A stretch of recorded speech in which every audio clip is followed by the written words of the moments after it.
You use mesh utility bags as multi-purpose containers for bulky stuff that's hard to hang on to underwater.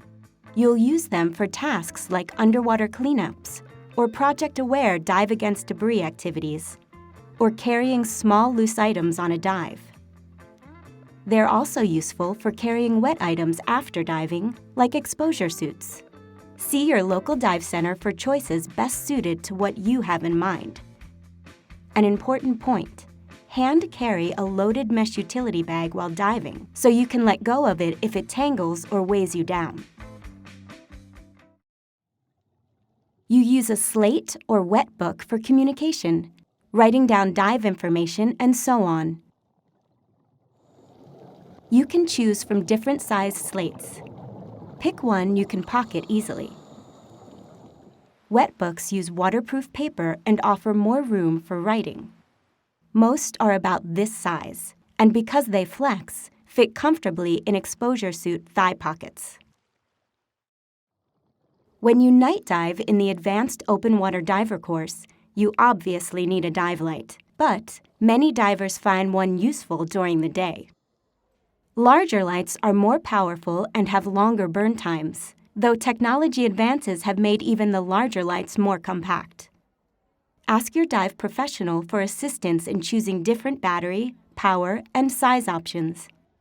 After choosing a light, you'll want a clip so you can attach it to your BCD, and a wrist lanyard so you don't lose it in use. You will start your dive log as part of your training. Many divers like the time-proven PADI dive log, but there are many other sizes and styles of dive logs to choose from.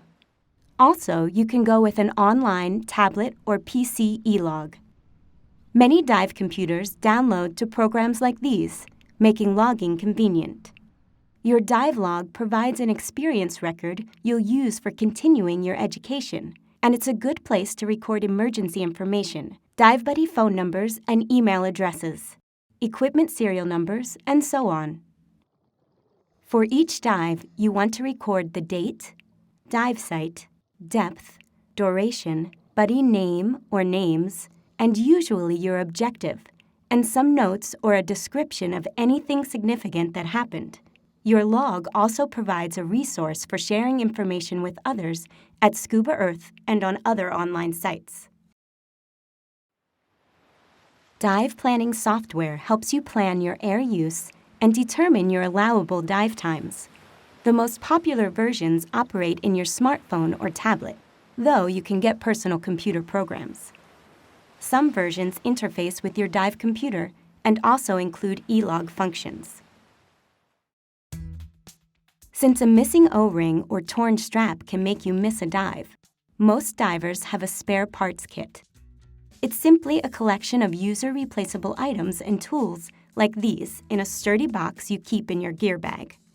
In setting up your spare parts kit, start with these basics, but choose a box somewhat larger than you need.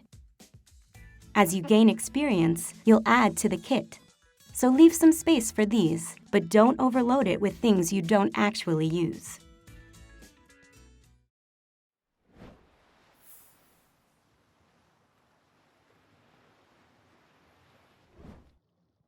You dive relaxed, but like any sport, diving can be physically strenuous, such as when walking in your gear, swimming in a current, or when responding to an emergency. So, stay reasonably fit with a regular exercise program approved by your physician. Eat well, get adequate rest, and keep immunizations current. It's also a good idea to have a physical examination regularly. Like any physical activity, diver stresses put demands on your heart and cardiovascular system. This can happen lifting and carrying gear due to heat stress from wearing exposure suits in the sun, and so on. These factors can cause heart attacks in predisposed individuals, and they can be issues for other cardiovascular conditions. If you have or may have increased cardiovascular risk, be sure to discuss it with your physician. Never use alcohol or tobacco prior to diving. If you drink, use moderation the night before diving. Some drugs can create problems while diving, so be cautious and consult your physician if you're unsure whether you can use a particular drug. You want to be in good physical health when diving. If you feel ill, cancel the dive. Dive again when you're well, and as you've already learned, don't use medications to eliminate symptoms and dive while you're sick. Diving is supposed to be fun, and you enjoy it by diving when healthy. Like in any activity, you keep your dive skills and knowledge sharp by using them and by diving regularly. If you can't get to open water, practice in a pool with a buddy. Staying up to date includes interacting with other divers and online communities like Scuba Earth because it helps you keep up with current trends and practices. If you go more than 6 months without diving, see your PADI instructor about refreshing your knowledge and skills in the Scuba Review program. Continuing your diver education is a great way to stay sharp because you use existing skills while developing new ones. You can do this in the PADI Advanced Open Water Diver course, specialty diver courses, and other programs that expand your experience and qualifications. Most recreational diving uses air as a breathing gas. Air is actually a mix of gases. Practically speaking, it is 21% oxygen and 79% nitrogen. We'll look at 4 issues that relate to breathing air underwater: oxygen toxicity, contaminated air, decompression sickness, and gas narcosis. We'll look at oxygen toxicity, contaminated air, and decompression sickness in this section, and gas narcosis later in Section 5. Although we need oxygen to live, under pressure, oxygen becomes toxic. It also has fire and combustion issues with equipment. When using air within recreational depth limits, though, neither of these are significant issues. Enriched air nitrox, however, is air enriched with oxygen, so it has a lower nitrogen proportion and a higher oxygen proportion. This has advantages compared to using regular air, but oxygen toxicity and equipment concerns can be issues with enriched air nitrox. You can learn to handle these issues in the PADI Enriched Air Diver course. But until you're certified as an enriched air diver, don't use a cylinder labeled as an enriched air cylinder. Contaminated air is air with impurities in it. It's very rare in diving. Contaminated air may smell or taste bad, but not necessarily. Signs and symptoms of contaminated air include headache, nausea, dizziness, unresponsiveness, and cherry red lips or nail beds. Never dive with air that smells or tastes bad, and end the dive immediately if you start feeling ill. Have a diver who may have breathed contaminated air breathe fresh air and provide oxygen if available. Contact emergency medical care. Avoid contaminated air by getting your cylinder filled only by reputable professional scuba centers. These operators use specialized breathing air compressors and filters and know the value of regular air testing. You've learned that you have time limits underwater beyond how long your air lasts or how long you stay warm. One of these comes from nitrogen. During a dive, increased pressure causes nitrogen to dissolve from your air into your body tissues.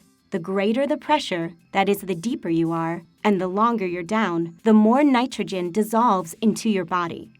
Your body doesn't use nitrogen, so when you ascend and the pressure drops, this excess nitrogen dissolves back out of your body tissues. If the extra nitrogen isn't excessive, this happens harmlessly.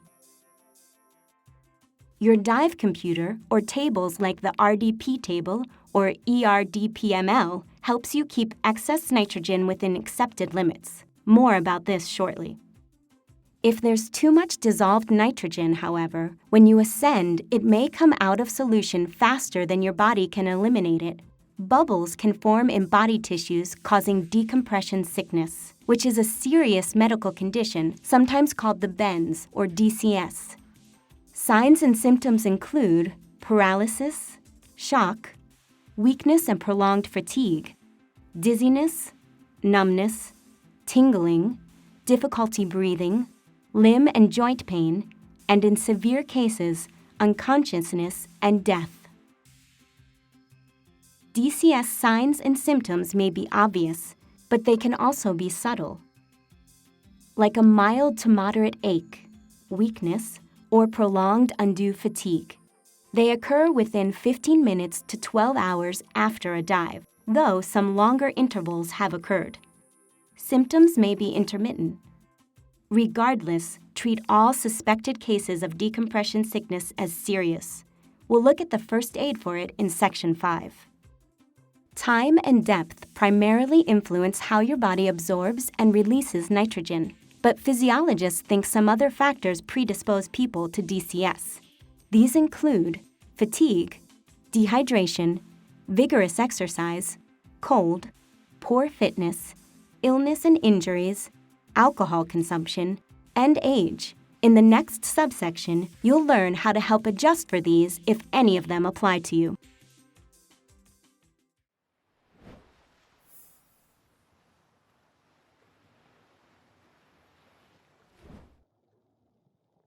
To keep the risk of decompression sickness very low, we need to keep excess nitrogen levels within accepted limits.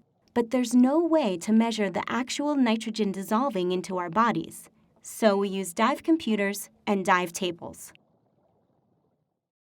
Dive computers and dive tables apply a mathematical model to estimate the changes in body nitrogen before, during, and after a dive. Based on the outcomes of thousands of dives, decompression models are highly reliable for the vast majority of people, most of the time. But they don't assess anything actually going on in your body, and they don't know if any predisposing factors apply to you. Because people vary in their susceptibility to decompression sickness, no dive computer or dive table can guarantee that decompression sickness will never occur, even though you dive within its limits. As a diver, you must accept that some risk of DCS remains. To help reduce and manage the remaining risk, the key is to always dive well within dive computer or table limits. And be a safe diver. Slowly ascend from every dive, no faster than 18 meters or 60 feet per minute, or slower as specified by your computer. Make a safety stop at 5 meters or 15 feet. All of these practices help keep you well within the model's predications. As a recreational diver, you always make no-stop dives. This means that at any time during a dive, you could ascend directly to the surface if you had to. To do this, you stay within your computer's no-stop limits, which you can access before the dive for planning. The deeper you dive, the faster you absorb nitrogen. So as you can see, the no-stop limits get significantly shorter as depth increases. Times differ slightly with different models, but these are typical. During the dive, your computer updates your no-stop time based on the time you spend at each depth. Your remaining time will be shortest at your deepest point, but it increases as you ascend because nitrogen absorption slows. Diving so you get more time by ascending to a shallower depth is called multi-level diving. This is one of the big advantages of dive computers. Tables base your time limit on your deepest depth, even if you don't stay that deep the whole dive, which is often not the case. Note that the exception to this is the ERDP-ML, which lets you plan multi-level dives. Let's look at how your limits might change during a typical dive. These divers want to dive to 18 meters or 60 feet, explore a bit, then gradually work their way upward so they stay well within no-stop limits and have 50 bar or 500 psi air left when they surface. During pre-dive planning, they scroll their no-stop times. Their computers show 140 minutes no-stop time at 12 meters or 40 feet, and 55 minutes at 18 meters or 60 feet. They decide they will descend to 18 meters, or 60 feet, then start back up at 30 minutes. The dive goes as planned. After half an hour at 18 meters, or 60 feet, their computers show 25 minutes no-stop time remaining. They head upward along the reef and level off at 12 meters, or 40 feet. Their computers show 83 minutes no-stop time. This is a lot more time than they had at 18 meters, or 60 feet, but their bodies have absorbed nitrogen, so it's less than the 140 minutes they had before diving. However, it's more no-stop time than they have air, so they end the dive with enough air to ascend, make a safety stop, and surface with a 50 bar or 500 psi reserve. Dive computers and tables' ascent rates are part of their calculations, so stay within these rates. Safety stops are not required for surfacing within model limits, but you make them for added conservatism well within limits. In an emergency, like an out-of-air situation, you would omit the stop, but otherwise make it. If you accidentally exceed a no-stop limit, on the other hand, you must make a decompression stop. In this case, you need the stop to release excess nitrogen before surfacing. Without the stop, you would exceed model limits and have an unacceptable decompression sickness risk. You'll learn more about emergency decompression stops in Section 5. After a dive, your no-stop times are shorter than before the dive. This is because your body still has excess nitrogen from the previous dive. We call the nitrogen from a previous dive residual nitrogen, and a dive made while you still have residual nitrogen a repetitive dive. When you make a repetitive dive, your no-stop limits are shorter because you already have nitrogen in your body. Your computer must account for this residual nitrogen as well as what dissolves into your body on the repetitive dive. You have to wait several hours without diving, usually 12 or more, before body nitrogen levels return to normal. After that, a dive isn't considered a repetitive dive. Although you still have nitrogen in your body after a dive, during a surface interval between dives, the nitrogen levels decline. As a result, the longer the surface interval, the more no-stop time you have on a repetitive dive. Your computer calculates your theoretical nitrogen levels continuously, so it is important that you use the same computer for all dives throughout the day.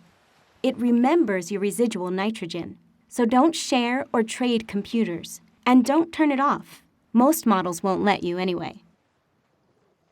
If you don't dive with the same computer continuously, it can't accurately calculate theoretical nitrogen. Diving without using the same computer for all dives greatly increases your risk of decompression sickness. And follow any additional manufacturer recommendations regarding the use of a computer for repetitive diving.